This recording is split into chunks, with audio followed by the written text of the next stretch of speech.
At the kitchen table, across from my boo, she plays new Marshmallow. Gosh, that's deja vu. Oh, what a fable to Medusa the Mallow Man, but she's got too many cards in her hand. Come on now, let's play some Lorcana. With Pirate Donald Duck, it's a Nirvana. We'll down a Dole Whip float or two like popsicles, play red and blue, a smorgasbord of lore, it's Lorcana. Woo! We made it! Oh my gosh. Oh, I didn't think we were going to make it, and they haven't started yet. It was really close. It was really close. You made an amazing quick change, by the way. You look beautiful. You look incredible in that evening gown, I have to say. Me, please. You've got a whole tux on. You've got a bow tie. You look like a revelation over there. I know. What can we say? We are looking spiffy for the S'more Awards this evening. It is time. It is the S'more Awards. And thanks for bearing with us on the delay as we waited for these awards to get started. It was our first Monday without an episode in like 4 months, like in the history of the podcast. Crazy, crazy stuff. But we are finally back. It's so good to be recording. I'm so excited to get back on the horse after our long road trip. Yeah, such a fun road trip. We saw so many things. We drove so many places. It was awesome. From the last time that you heard from us, we went to multiple national parks, including the Carlsbad Caverns. Yep, which was very cool. Cool, spooky caves. And we went to the Grand Canyon. The singular Grand Canyon. Amazing. Which so was much fun. Breathtaking. Yeah, it looks unreal. It doesn't look like a real thing that you're looking at. We drove through the desert when it was 122 degrees. That was the scariest part of the trip, probably.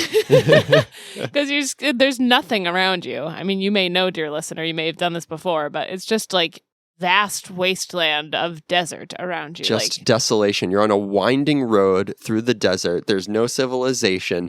The only thing that you see is every once in a while, a semi-truck will come in the other direction on this, like, one-lane road. Yeah. And going like 75 because there's nobody around there. It's wild. It was the weirdest thing. It was really cool. I was just worried we were going to get like a flat tire and be stuck in the desert at 120 degrees. Luckily, once we weren't, we did have a spare. We had plenty of water. We had a cooler loaded up with ice and stuff. So we could have made it until it at least got dark and help arrived. But it was still a little bit harrowing. Yeah. But so much fun. We had a great time. At one point, we stopped in Cathedral City, which is like an hour and a half outside of LA. We didn't want to make the final push into LA, like in case it was really, really trafficy or whatever at the end of a long drive. So we kind of stopped a little bit outside of LA in Cathedral City. It was over 120 degrees. But at one point we got in an elevator to go up to our hotel room. There was another guy in the elevator with us. And I was, making small chat. I was like, oh, it's hot out there, huh? And he was just like, yeah. You're not from around here, are you? So good. He was a nice guy, but he was just kind of like, really what? Yeah, it would be like someone in New England in January looking at us and being like, hey, it's cold outside. And we'd be like, yeah, what? Yeah, it's winter in New England. Yeah, so funny. But yeah, then we made the final trek into LA, saw some of Hollywood, and then finished up at, of course, Disneyland.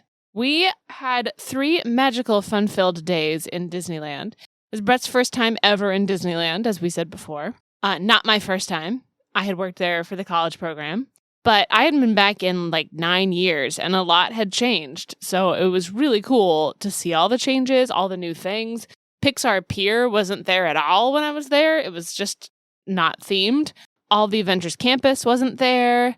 The Star Wars stuff wasn't there, obviously. So it was a lot of fun. It was a really good time. And we proved the existence of Patrick Begora, the little man who lives in Disneyland. Katie was able to find his house and show it to me. And so I can attest to at least his home's existence. If we didn't see him, we can at least attest to the fact that his home exists. Right. We didn't see him. I mean, he lives right outside of the Indiana Jones ride, so it's kind of a crowded area. Like, I get it. He probably doesn't want to come out until late at night or early in the morning. Speaking of Indiana Jones, that was probably my favorite ride in Disneyland. I mean, I know it's not strictly Disney, but wow, was that ride really cool. It's such a good ride. It's incredible. If you've never been to Disneyland, but you have been to Disney World and ridden Dinosaur in Animal Kingdom, it's the exact same ride, the same path, the same vehicle and everything, but themed like Indiana Jones. I love it a lot. The tech was unreal in there. I mean, they had some really high-powered beam lighting fixtures. So, like, it looked like the statue was, like, shooting lasers out of its eye and stuff. That was really neat. And then you've got those scrims with projections on them. So it basically looks like these spirits are materializing in thin air in front of you. Indiana Jones, your favorite ride from Disneyland, for sure? I think so. I think so. It was just so fun. I was enthralled. We got to ride it twice. So, I mean, it was super cool. Super, super cool. I love Dinosaur. I love that ride system. I like that it's, thrilling, but it doesn't hurt your back and your neck. Right. I would have to say my favorite in Disneyland is probably Small World. I like it in Disney World too, but it's so different in Disneyland. They put in little cameos from Disney characters from the countries that they're from. Like in France, Cinderella's there, and she looks like a little Small World doll that is dressed up to look like Cinderella. I think it's really pretty and cute, and I love it. The Lilo and Stitch in the Hawaii section were adorable. Yeah, and you've got Finding Nemo in there too. Yeah, I loved Small World as well. I think all of the alterations that they made from the Disney World version were amazing. Loved it so much. Yeah. Now, a very important question for you. We tried a lot of wonderful snacks in Disneyland. We had so many snacks. I mean, it was just a constant snack fest. It was perfect. We never went without a snack. Nope, you can't. Now, there's a lot of iconic snacks at Disneyland, and we tried many of them. What is your favorite snack in Disneyland? I have to go with, and it might be recency bias because we did just talk about these on an episode. I'm going to go with the beignets. Ooh, good take. Good one. Warm beignets in a bag of confectionery sugar shuffled all around. It was so funny. We have a good memory to go with these too because we hadn't gotten these and it was our last night and it was really late. And we were like, well, we have to get beignets before we leave. Like, this will be great. So we got these beignets and we took our first bites and they were amazing. We were like, oh, yeah, we have 6 of them in this bag. It'll be great. We can have some for breakfast tomorrow. It'll like remind us of the park. And like not 4 minutes later, the entire bag was gone. Yeah. They're so good. Incredibly good. So fluffy and warm and oh God. I could eat 15 of them. Yeah, they're extremely poppable. You can eat all 6. Like, it's not a big deal. They're pretty airy. And they're roughly Mickey shaped too. They are Mickey shaped, yep. Which adds to the degree of difficulty in making them, but didn't detract, only added. No, so much fun. I would have to say my favorite snack from Disneyland is probably the churro. A classic churro. How many times did we get churros? 3? Did we get 3? Yeah, we had like a churro every day. Yeah, it was perfect. We had so much junk food, it was insane. Churro's not junk food. Churro is highly nutritional for your soul. Okay? Yeah. Very good. We did have some non-junk food meals. Oh my gosh, did we ever. We had a wonderful meal at the Hearthstone at the Grand Californian Hotel. Incredible. It was so cozy. They sat us right by a fireplace, which luckily was not lit because it was pretty hot in California. But it was gorgeous. We had great wine. We had some great food. We had some fancy almonds that they brought out. You always know a place is fancy if they bring out some spiced nuts at the beginning of the meal. And some olives, yeah. It was very cool. I mean, I'm not a huge olive fan, but like I ate like 12 olives because they were so good. These were not your granddaddy's olives. These were some kind of special spiced olive, and they were so delicious. Yeah, the whole meal was amazing. I had mac and cheese and steak. I ascended into heaven. It was awesome. I had this Pacific sea bass with a champagne truffle vinaigrette and a Chardonnay, and it was to die for. Yeah, amazing. We had a great meal every single day. The next day, we went to the Wine Country Trattoria in California Adventure. We got the wine flights, the Californian wine flights, which were pretty good. The Cab was pretty good. The Sauv Blanc was pretty good. You liked the Pinot, wasn't for me, but I thought it was all great. Yeah, it was so much really fun. good. I mean, it was really good. And then we went to the Blue Bayou. Oh, the Blue Bayou. So the heartbreaking thing really about this trip is that Pirates of the Caribbean, the ride, was down for refurbishment for like literally the 4 days that we were there. And it's my favorite ride. It's tough. The tough part is that the beginning of the ride is really cool to see, and the rest of the ride's pretty much the same, but the beginning of it is what you want to see. But the great thing for us, dear listener, is that we had a reservation for the Blue Bayou restaurant, which is, as you were telling me, the beginning of the Pirates ride anyway. Yeah, right. So if you've been to Disney World and you've been to the Mexico ride, you've seen that restaurant, the Sun and Hell Inn, that overlooks the beginning of the ride. It's very similar to that in Disneyland, where this restaurant overlooks the beginning of the Pirates ride. So essentially, we ate dinner inside of Pirates. And it was delicious. I had some kind of special julep. It was like a mint julep, but it also had berry flavor running through. It was strawberry flavored mint julep. Yes, sparkly and tasty. I had a classic mint julep, which Disneyland is also pretty famous for. So much fun. We had a great time. We're just reliving all of the wonderful food that we ate because we need you to understand how great Disney food can be and how much we love it. Yeah, if we're here for the snack content, this is the snack content, you know? We're here to give you Disney snack and Lorcana. Now that we've made you really hungry, we can turn off your appetites pretty quickly. Indeed. Because we have a PSA. Oh my gosh, it was like an epidemic out there. Folks, please don't fart on people at Disneyland. Yeah, we don't mean to be crass here, but it was frequent in Disneyland, specifically in lines. You're in these lines, in these confined environments, right? There's nowhere to escape to. Sometimes, like, you're not near a bit of ventilation. And so, my God, you can destroy an entire line. And that kept happening to us. Yes, it was a problem. I almost lost my breakfast in Indiana Jones.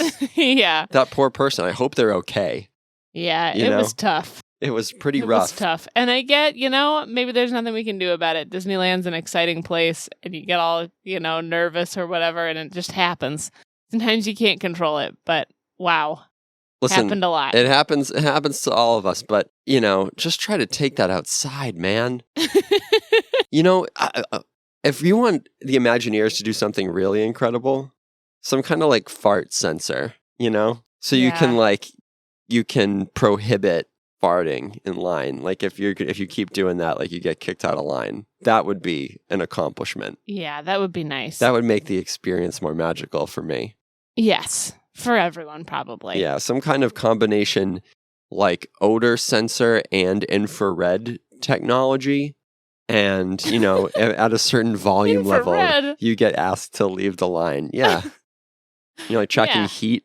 Yeah. Easy. There's got to be some way to do this. I'm sure there is. Listen, we saw some amazing, magical things. If you can make banshees appear out of thin air on Indiana Jones, if you can have Donald Duck like fly over my head in a theater and like crash into the wall in Mickey's PhilharMagic, if you can delight millions of people in the way that they're delighted at Disneyland, then you can invent a fart sensor, I'm sure. That's true. That's a really good point. Well,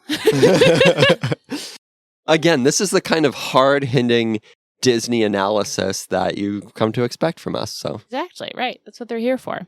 So our trip was amazing. We're back. We're on 2 feet now. We've got clear heads. And we're looking forward to Shimmering Skies. My goodness, I'm so pumped. Yay! So Shimmering Skies comes out very soon. All day on August 9th.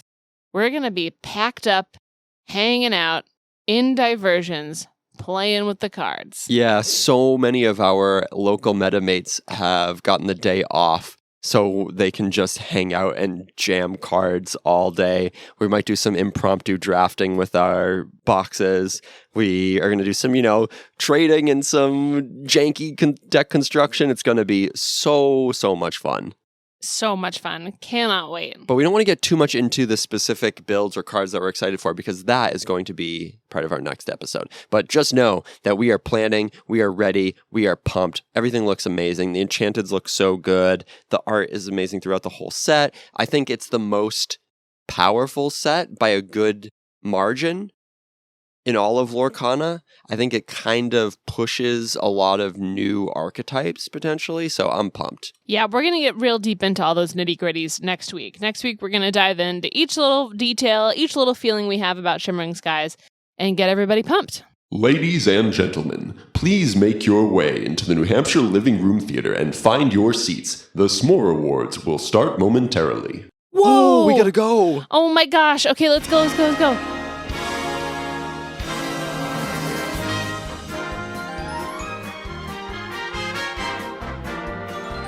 And now, live from the New Hampshire Living Room Theater, it's the second quadrannual S'more Awards, Ursula's Return Edition.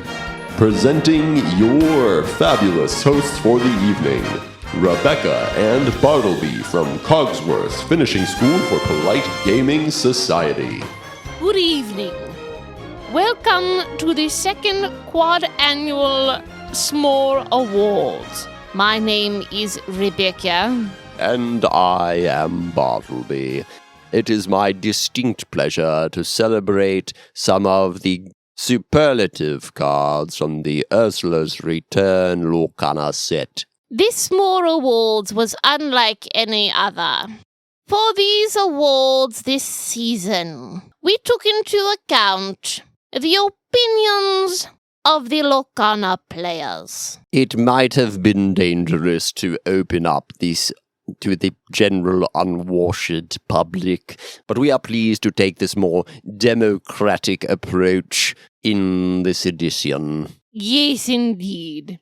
Now we shall begin the presentation of the first award. Wow, this is so exciting. Yeah, so this time people voted for the S'more Awards. Yeah, I kind of love that. Did you vote? No, did you? No, I didn't. No, I'm so, We're letting the people talk. Yeah, we want to see what the people think about Ursula's return. I'm so eager. Rebecca, the first award. Our first award this evening is the Golden Mickey's Premium Ice Cream Bar Award. The nominees are Belle, Accomplished Mystic. Ariel, Sonic Warrior. Ursula, the Sea Witch Queen. Mulan, Elite Archer. And Anna, True Hearted. And the award for Golden Mickey's Premium Ice Cream Bar, awarded to the coolest card, goes to Belle, Accomplished Mystic. Wow, that's exciting. I would have voted for that. You have to be pleased. Yeah, you must be very pleased about this. Yeah, I love her. I think she is the coolest card. This was a really close race because we can see the data here. This was a really tight race. All 5 cards received significant votes in this one. Yeah, the close runner-up was Ariel Sonic Warrior. But Belle took it home. A very cool card. A cool card in terms of its theming, in terms of its art, in terms of its effect. A really, really neat card. I think it's going to see more play potentially in the future as more combinations are enabled. Yes, definitely well earned. Didn't quite see a ton of competitive play, but still really, really cool. And I look forward to trying to unlock this card in the future. And we're going to see it on a playmat. So obviously, Ravensburger agrees with us that it is, or with the public, I should say, that it is a really cool card. Yeah, I have a lot of hope for her. She's not going to go away. And now our second award of the evening, the Electric Ice Cube Award, presented to the card with the best special effects. And the nominees are Bruno Madrigal, Undetected Uncle. Diablo, Devoted Herald. The Queen, Diviner. Flynn Rider, Frenemy. Pegasus, Cloud Racer. And the S'more Award goes to Diablo, Devoted Herald. Wow, no surprise there. Yeah, I don't know. I was a little bit surprised that it was Diablo in terms of special effects, right? Because, he's evasive and he shifts. So that's kind of interesting. The way he shifts is interesting. And then it's card draw. So it's a pretty, straightforward, but I think it was the encompassing nature of his abilities, right? You have the shift and the evasive and the card draw that probably drew the public to naming this card the best special effects card. Yeah, I mean, overall, this card was just outstanding and dominant. So it's hard for it to not get such a superlative for having great effects, because that's kind of his thing. It's not, no one really cares about Diablo from Sleeping Beauty. He's not going to get like the fan vote necessarily, the crow that's on Maleficent's shoulder. But it made, it was so dominant. It made sense. Like an ice cube flashing in so many mint juleps, Diablo is unavoidable. The runner-up to this was Flynn Rider, but Flynn Rider only got 28% of the votes. Yeah, Diablo took it home with over 50% of the votes. So clearly, folks are keen to give Diablo his first, maybe not his last award of the evening. We'll see. The next award is the Turkey Leg Award. This is given to the best dumb card. The nominees are Argus, the Cyclops; Gus, champion of cheese; Hercules, daring demigod; Donald Duck, musketeer soldier; and finally, the Great Stone Dragon. the small award goes to... Oh my word. It's a tie. For the first time in Small Awards history, there was a tie, and the voters were unable to name a single winner. This is quite thrilling, and I was not prepared for this. We shall be giving out 2 small awards in this event. The first goes to Donald Duck, musketeer soldier. And the second goes to Gus, champion of cheese. Oh, how thrilling. Wow. 2 winners, a tie. Amazing. A tie. After, we got a significant amount of responses, so it's pretty wild that this came out to a tie. Yeah. Every card got some votes for the best dumb card. The most straightforward, shaped like a turkey leg kind of card. Yeah. It's just kind of dumb. It's just a card that you're like, that's dumb. Yeah. Sure. Yeah. Hercules Daring Demigod, that's dumb. Great Stone Dragon, that's dumb. Donald Duck, I think it's an interesting nominee for the Turkey Leg Award, right? Because he's a bodyguard and he gives you lore. And that's... Yeah, it's him. He's just kind of dumb. He's just there. He's just there. But I would have voted for Argus. I think Argus is a very turkey leg kind of card. 4 strength, 1 willpower. He got 19.6% of the vote. The runner-up to our tie was the Great Stone Dragon. That was only like 1% less of the vote. And you could see an argument for Hercules Daring Demigod. So everything in this category could have won the award. So it was really tight on this one. Let's try to break the tie between us. What would you have voted for out of Gus and Donald Duck? I would have voted for Gus, champion of cheese, just because he's our mascot. I would have voted for Donald Duck. Well, then it's truly a tie. It is. Yeah. So a few turkey leggy kind of cards. Yeah. This iteration of the S'more Awards. Incredible. Our next award is the Golden S'more Award, presented to the best combination card of the set. The nominees are Bruno Madrigal, Undetected Uncle; The Muses, Proclaimers of Heroes; Under the Sea; The Snuggly Duckling; Philoctetes, No Nonsense Instructor. And the S'more Award for the best combination card goes to Philoctetes, No Nonsense Instructor. Wow, I love Philoctetes. I definitely would have voted for him too. Have you lost to a Philoctetes combination at any point in Ursula's Return? I have used Philoctetes No Nonsense Instructor in our league during Ursula's return. And how did he perform? Amazingly. He was the best card I had in my deck. I was lucky enough to get 2 of him in my deck. He's so strong in a hero deck. And you can totally set up these board states with like Stitch Rockstar, and you're playing these little 1-cost heroes over and over again and drawing, and you have a fill on the board, and you can gain a lot of lore really quickly. I've lost a game, we were playing some kind of off-meta decks, and I can't remember who was playing it, probably Pete. And I think he had 2 or 3 fills on the board and went from like 2 to 20 in one turn.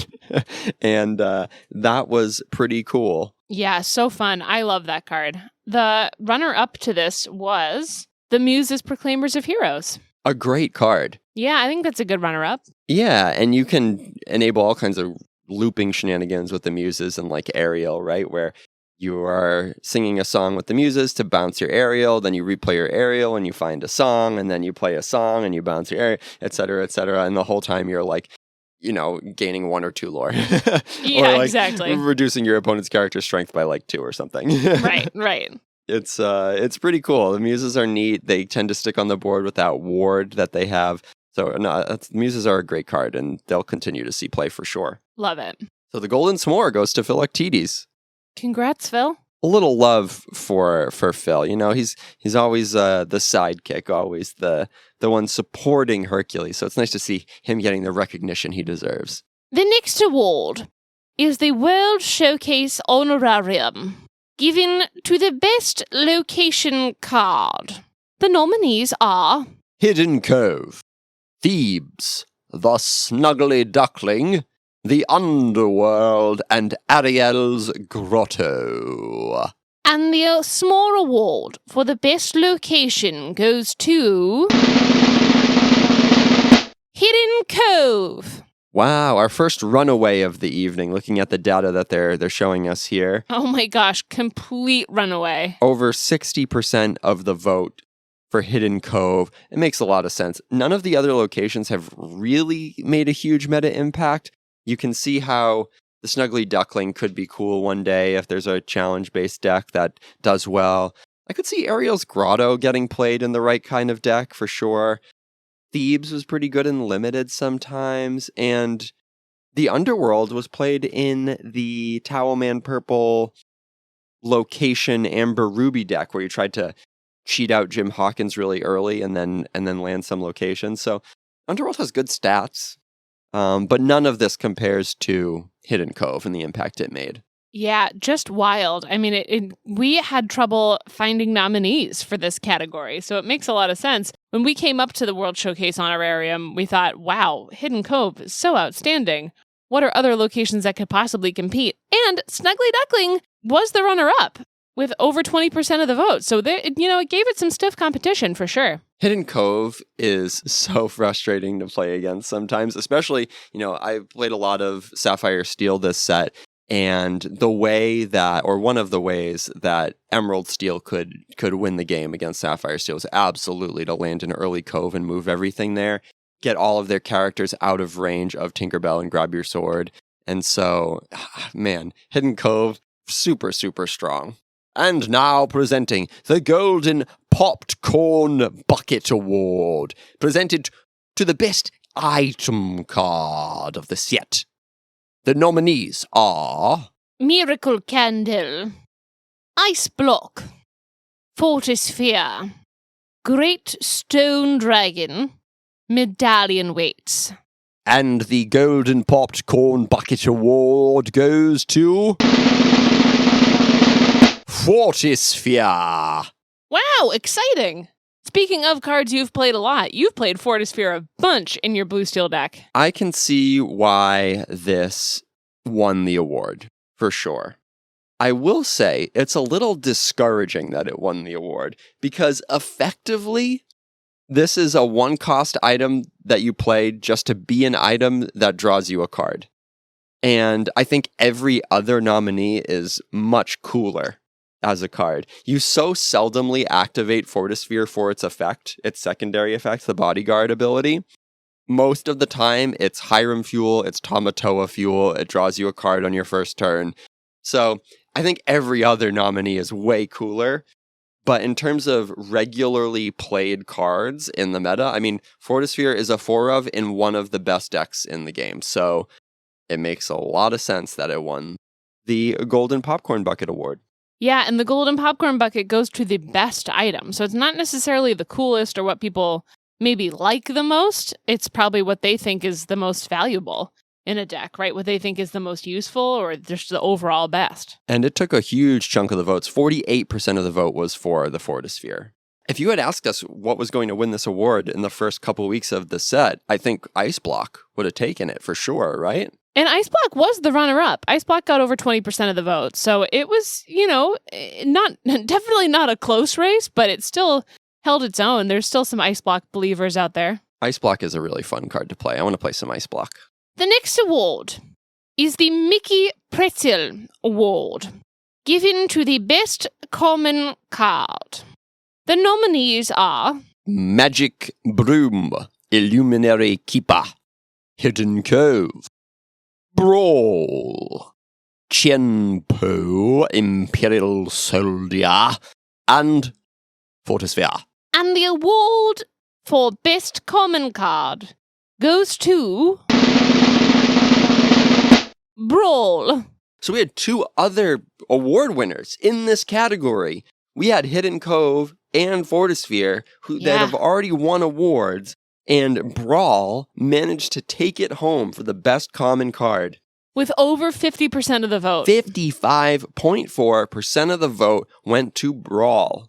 Yeah, I mean, Brawl rocks. I would have expected this to be a little closer, but Brawl does rock. It's consistently great. There hasn't been a time where anyone's ever been like, oh, Brawl's not good. Oh, don't play Brawl. Like, you don't ever even want to ink Brawl. Brawl is so powerful, specifically in this meta, specifically from this set. Like, I think it's wildly deserving of this award. It's one of those cards that I think experienced card game players, when they first saw it, were like, oh, the removal is really weak in Lorcana, like, oh, it's not that good relative to removal from other games. But as removal goes in Lorcana, Brawl is awesome and necessary. I mean, it's a 4-of in every red deck right now. Even in Mufasa decks, in Amber Ruby Mufasa decks that don't want to run non-character cards at all, Brawl still finds its way as a 3 or 4-of in a lot of those lists, and rightfully so. Yeah, it's awesome. I love it. It hits Hiram, it hits Diablo. Those are two of the strongest cards in the entire game right now. But it also will take out Ursula's and Ariel's before they sing, right? It just gets rid of so many problems, takes care of so many headaches. It makes sense that it got awarded the best common card.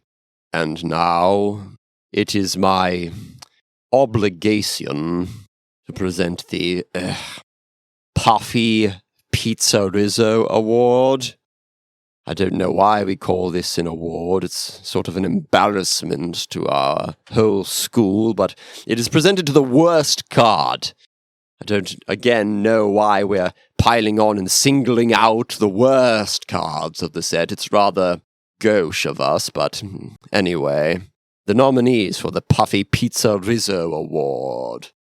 Pete, Born to Cheat. Sign the Scroll. Triton's Trident. The Wall. RLS Legacy's Cannon. And the Puffy Pizza Rizzo Award goes to the RLS Legacy's Cannon. My apologies to the RLS Legacy's Cannon for this embarrassment. I mean, hey, I think of it as being an honor for this card. It's never going to get played, and no one likes it. So at least now it has an award. It will live on in ignominy. Exactly, and that's all that it can hope for. We can't say the same about Pete Born to Cheat. That only got 12% of the votes. RLS Legacy's Cannon took 58.7% of the votes. That's the only time that the RLS Legacy's Cannon is going to take 58.7% and win anything. That's what I'm saying, so it should be happy. It should hold its head high today. It's just so expensive to do anything with that card. Yeah, it's so dumb. You have to lose cards and pay continuously to do anything with it. Oh, it's just brutal. Yeah, the worst. That's why it's the worst. If you don't know what any of these cards are, that makes sense. None of them saw play. They're all pretty bad. Yep. And, it's named after Puffy Pizza Rizzo Pizza, which is maybe the worst food you could ever have in Disney World. Calling it food is generous. It's there to appease people who won't eat anything else. Yeah, exactly. Now, do any of these ever see play? Is there one that you're like, oh, I could see a world where that card sees play? I could see the wall, maybe, right? Yeah. In like some kind of a cool location thing? Yeah, I mean, there's a scenario where like you really want to protect a location and you have a really super resilient character that you can put at the wall, and maybe you get like multiple walls out or something like that. I don't know. You could see a world where you create a board state that's unsolvable for your opponent with the wall. Like any kind of blanket effect that says you can't challenge something has at least potential to become a combination with another card. Yeah, there's something there, maybe, but not for the RLS Legacies canon. No, I can't see that being good. The next award is the Pickle Award. This is given to the doofiest, pardon me. Does that really say doofiest? Oh, all right. The doofiest card that doesn't even make sense. The nominees are Atlantica, Hey Hey, Bumbling Rooster, Noi, Acrobatic Baby, Flounder, Collector's Companion, and the Transformed Chef, Castle Stove. The award goes to Noi Acrobatic Baby. Oh, for the love of... You should be happy, though. You are the king of thinking that Noi is the doofiest card that doesn't even make sense. I don't want to see Noi win anything ever. I want Noi to disappear from the planet. I don't want it to have recognition, even if it's being compared to a pickle at Disney World. But it kind of is a pickle, because you never want it, but sometimes you need it. If you're in Disney World, you don't want to go and pay for a pickle, but sometimes you walk by the cart of pickles and you're like, dang, I'd love a pickle right now. It's kind of doofy, and it kind of doesn't make any sense that it's in Disney World, but sometimes you put it in a deck. I think calling Noi doofy is so generous. Doofy? She's not doofy. She's absurd. I mean, existentially absurd in the sense that it makes me question life on the planet. Right. Okay, like I see Noi and I'm like, what are humans doing? You know, like what are we doing on this planet? Why are we having ninja babies? Like what? How did we get to this point? Like, couldn't our energies have been put anywhere else? You know, Yeah. She's not doofy. Yeah, this might be something you have to work out on your own. I don't know. I think that she's doofy. I'm happy that she won. The runner-up for this was Transformed Chef Castle Stove. I'm seething about Noi. I can't get over it. I can't get over it. I know I have to. I'm just gonna I'm gonna go outside for a second. I don't know. Now, while Brett's handling this difficult news, I will say Transformed Chef Castle Stove was the runner-up.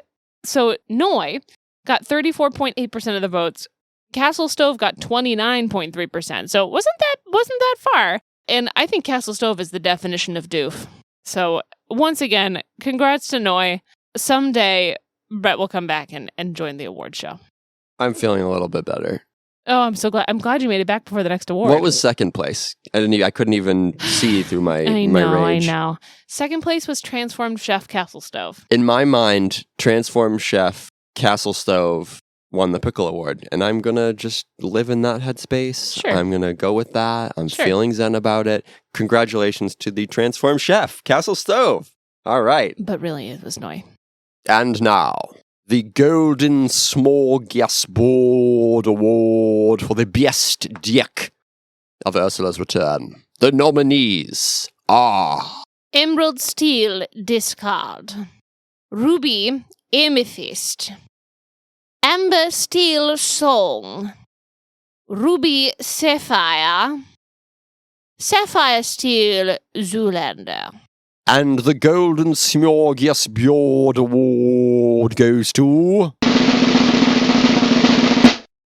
Oh my lord. Oh, what tremendous news. It is our second tie. This is statistically unlikely, we assure you, but in the interest of transparency, we must tell you there was an exact tie for this award, and so 2 awards will be given. Incredible news. The first winner is Emerald Steel Discard, and the second winner is Ruby Amethyst. Congratulations to those decks. Wow! It ended in a tie. This was back and forth. They both got 32.2% of the vote. Yeah, we were following along with this one for a while on our road trip, and it kept on going back and forth. Like, it was tied for a while, and then one would take it, and then the other would take it, but it was always these two. Ruby Amethyst was well ahead, like 4 or 5 percentage points ahead for a little while. And it looked like that was going to be the winner. And then Bucky clawed it back to tie it up. As he always does. It makes sense. I think that this format was absolutely defined by these two decks, especially Bucky, which is why if I had voted, I would have voted for Bucky. Who would you have voted for? I would have voted for Ruby Amethyst. No kidding. I mean, I was a big fan of Ruby Amethyst. I played it for a long time. I just think that overall, I think it's a better Lorcana deck. I think that maybe Emerald Steel did better in this set, right? Which I guess is, that's what these small awards are for. They're for this set. But I just am a bigger fan of Ruby Amethyst overall. I feel like at the highest level, we've seen that Ruby Amethyst players who really know the matchup have clawed percentage points back and have figured out how to beat Bucky. But when you look at the way that Emerald Steel kind of terrorized the meta, I think it's an easier deck to do really well with. And it resulted in the first ever errata in Lorcana. So when I think of the best deck from this format, I feel like Bucky determined a lot of things. Like everything everything defined itself in opposition to Bucky. Like even Ruby Amethyst, right, had to adapt specifically to beat Bucky. The castles were not an auto-include, but they were really, really strong late game against Emerald Steel, right? They had so much trouble clearing those castles. You think about the way that Ruby Amethyst had to completely change its playstyle just because of Bucky. I feel like Bucky was the strongest deck. Yeah, you're making good points. I'm glad that they're both tied. I think they both deserve it, and they both got it. Again, I would have thought a couple weeks into the meta that Sisu on Ice, Ruby Sapphire, would have taken it. We thought that deck was going to be really, really strong, but it ended up getting pushed out by largely Ruby Amethyst. The speed with which Ruby Amethyst could gain lore with those Flynns and Sisus was too much for Ruby Sapphire to overcome for much of the set. Exactly. Oh my gosh. This is the second to last award of the night. Oh, here comes Rebecca now. And now, the penultimate award of the evening. Bartleby, may I say, it's been a delight once again to share the stage with you, my friend. I am so proud of the way you have comported yourself, Rebecca, in the running of these awards, and I hope all of our attendees have enjoyed themselves with dignity this evening. Indeed. And now, the Victoria and Albert's Award for Excellence, which is given to the fanciest card. The nominees are Cinderella, Melody Weaver, Isabella Madrigal, Golden Child, Ursula, the Sea Witch Queen, Diablo, Devoted Herald, and Sisu, Empowered Sibling. And the award for fanciest card is given to Isabella Madrigal, Golden Child. Yeah! Oh, I'm pumped about that one. That's awesome. Bring it in, bring it in. Bring it in, bring it in. We love Isabella. You specifically love Isabella. And she's a great card. Super cool card. Wicked, wicked cool. And I mean, is she fancy? Of course she's fancy. She makes swings out of plants. She makes little arches out of plants. And yeah, she's called the Golden Child. I don't think it gets fancier than that. She has the best song in Encanto, Come At Me. Come at me, bro. Bring it in, bring it in. And she has a really neat effect. She saw some play, here and there. I think her time is still to come. I think, Medusa is the reason that she get pushed out sometimes. But if you wanted to play some kind of amethyst control-y list with some speed added onto it, I feel like she's a pretty good option as a closer. Yeah, she's a lot of fun. I think she'll have her day as well. I have faith in these amethyst cards like Belle and Isabella that are getting overlooked. That will certainly have their day in the sun, I'm sure of it. Looking at the data, this was another very close race with all 5 nominees getting a good chunk of votes. Yeah, the runner-up for this was Diablo. I don't know that I would call him fancy necessarily, but I guess he is pretty regal. You know what? I think he's a cool nominee just because of how expensive he was for the entire set. He was about $50 for most of the time of Ursula's return. So, just in terms of being something that's worth a lot of money, if you equate worth with fanciness, then he should be a nominee. There you go. Finally, our last award of the evening. A very prestigious award. The Golden Dole Whip Float Award for the best card of the Ursula's Return Lorcana expansion. The nominees, please. Diablo, Devoted Herald, Flynn Rider, Frenemy, Sisu, Emboldened Warrior, Brawl, Cricky, Lucky Cricket. And the Golden Dole Whip Float Award goes to Diablo, Devoted Herald. Not a surprise there. A runaway smash victory for Diablo. Diablo making a huge presence here at the S'more Awards and in the Ursula's Return metagame. He took home 62.4% of the vote. By a good margin, our largest victory. Yeah, the closest runner-up only had 11.8% of the votes, and that was Sisu, Emboldened Warrior. Sisu, another kind of auto-include card in any kind of Ruby deck right now. And still, she was only able to take home 11.8% of the vote. Cricky got a few votes there, just behind Brawl and Flynn. So cool that Cricky made some waves there for best card, but not a super big surprise to see Diablo taking it home. A meta warping card, a card you had to be able to answer or to rush past. I mean, a card that you have to consider in every single Emerald deck for the foreseeable future. Yeah, that card really defined this set. I think it's appropriate that it gets the highest honor of the evening, the Golden Dole Whip. I think it's changed the game in a big way. Thank you so much for attending the second quadrannual S'more Awards. We are pleased to be bringing these to you each and every set, and we promise to be punctual in our delivery of the Shimmering Skies edition in a few short months. Farewell.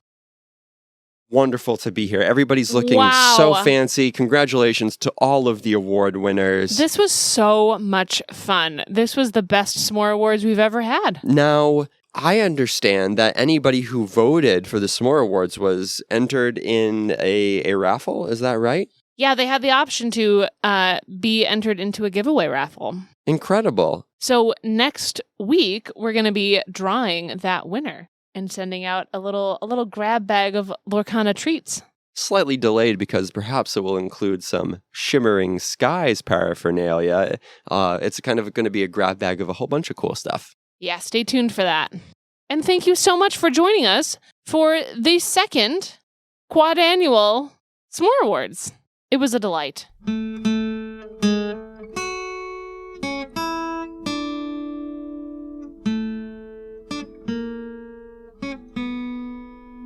Oh, look, they're giving out champagne. You want a champagne flute? Oh, yes. Let's have a little champagne toast. Yeah, here you go. Oh, thank you. What should we toast to? How about we toast two of our favorite Lorcana content creators? Oh my gosh, that's a great idea. I think we should toast Katie and Becky from Live Laugh Lorcana. Yes, dear listener, Live Laugh Lorcana just posted possibly their last episode. Katie and Becky have decided to end their podcast, for now at least, They had a wonderful run. They made such an impact on the Lorcana community, such a welcoming and inviting space that they made for anybody and everybody to play this game that we love. Yeah, they've been really championing the female content creators in Lorcana and female players in Lorcana. They were a big inspiration to us when we started our podcast, too. So we're going to miss them. Yeah, they personally, chatted with you in particular kind of early on in our podcasting efforts and were really encouraging. They gave us a shout out as like a featured content creator in one of their episodes, and that really helped us and was encouraging and kind of gave us a boost and let us know that we were on the right track, that we're doing something that at least somebody was enjoying. And so very, very thankful to them as creators, as players, as voices in the community. I know they're going to still be around. They're still going to be, on social media and stuff and still playing the game. It's just that their podcast is ending in its current form, and we'll miss that. But, wish them all the best. And I'm happy that they're making a decision for themselves to do what they need to do to make themselves happy. Yeah, so this toast is to them. And more than champagne, we've also got something else for them. Yeah, we made a dream card in their honor this week. Yeah, tell me what's going on here with this dream card, Brett. So, this dream card is Anna and Elsa of Arendelle. It is an 8-cost, inkable amethyst character, 6 strength, 6 willpower, quests for 2. It is a storyborn hero, princess, queen, and sorcerer. It's everything. And it has the text, this character counts as being named both Anna and Elsa. So it's a kind of team-up card just like Flotsam and Jetsam were from this last set. I love it. So appropriate for them to have a team-up card like this. Celebrating some sisters, huh? And they have 2 abilities. The first one is Air. And it says, when you play a character named Elsa, exert chosen character. They can't ready at the start of their next turn. Yes, and it has the ability Spare. Your character's named Anna, gain resist +1. And the flavor text. Only an act of true love can thaw a frozen heart. Oh. And it's a legendary card, too. I don't know if we said that already. It is a legendary, of course. Just like Live Laugh Lorcana is legendary. So this would be wicked fun to play with. You could build around it for sure, right? You could have a whole bunch of Annas and Elsas. Every one of your Elsas turns into a freeze effect, right? You can lock down your opponent's characters, and then it boosts all your Annas, giving them a bit of resist. And of course, being an Anna and Elsa itself, this card would both freeze an opposing character and gain resist +1. I think it's a great card. I wish that this existed in the game, as we always do with these dream cards. And in fact, sometimes people think that they do exist in the game, and they get a little bit upset with us for posting these. So I'm going to try to be a little clearer when we post these and have some text that says, this is the card that we wish was real. We're just too good at it. Sorry. It would be really cool if this existed, but in the meantime, it exists in our hearts and hopefully stands as a tribute to Katie and Becky. Yeah, cheers.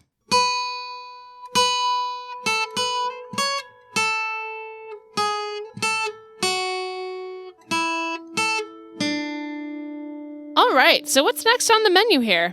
We are going to get back on schedule. So this episode's releasing on a Friday. We normally release on Mondays. So we have a quick turnaround, and our Shimmering Skies preview episode will release on Monday, and we'll be back on track with our Monday releases.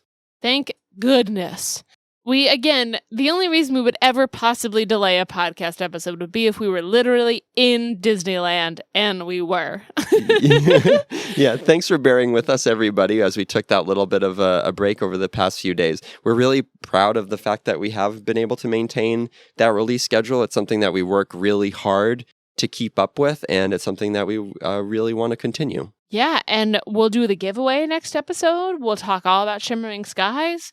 We can't wait. We're buckled up. If you are enjoying the podcast, as ever, please do join us on social media. We are at Smorcana on Instagram, at Smorcana on Twitter. We're on Facebook. Our email is smorcana@gmail.com. And don't forget, it's super, super helpful if you review the podcast on either Spotify or Apple Podcasts. Yeah, and let us know if there's anything you want to see. We want to hear from you.